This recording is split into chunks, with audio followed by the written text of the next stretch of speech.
Okay, this is the domain model for HumanaEthica. It's a very simple domain model with a couple of entities. Actually, in your project, we are going to focus around these ones here. Okay, user, institution, and activity. So let's start describing a little bit the model. So you have the user. Okay, every user is registered there. When a user registers, he needs to have a user document, okay, which is actually a signed PDF. So it is stored in a database as a blob with bytes there.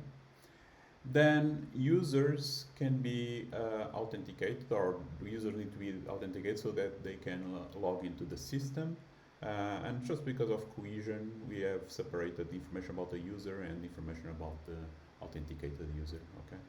Actually, there are two types of authenticated users, demo and normal users. The reason because we have demo, as we will see, is because it simplifies the development so that you can play and write tests most of the time using the demo users. So you don't have to do all the work to create the normal users because the system automatically generates a couple of demo users that you can use.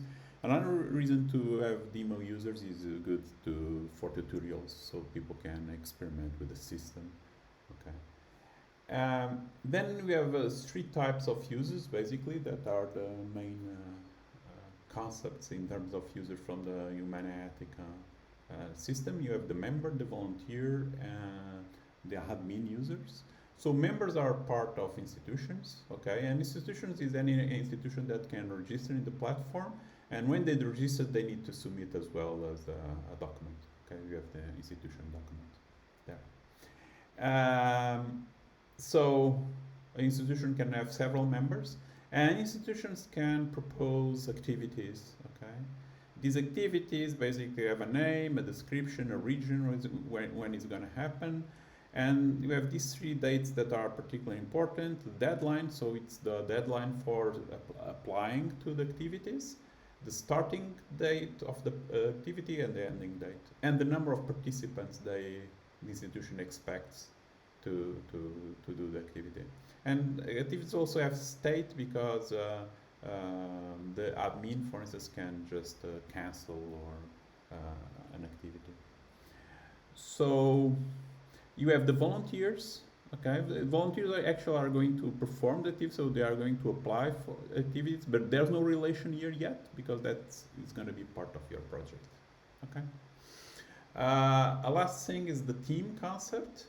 So basically, institutions are associated with teams. Teams can be elder people or other type of things that volunteers can do. So the institutions may be focused on a specific set of teams, and when they propose activities, they associate activities with these teams. So this is basically a way that simplifies the search of activities by volunteers to decide which activities they would like to apply.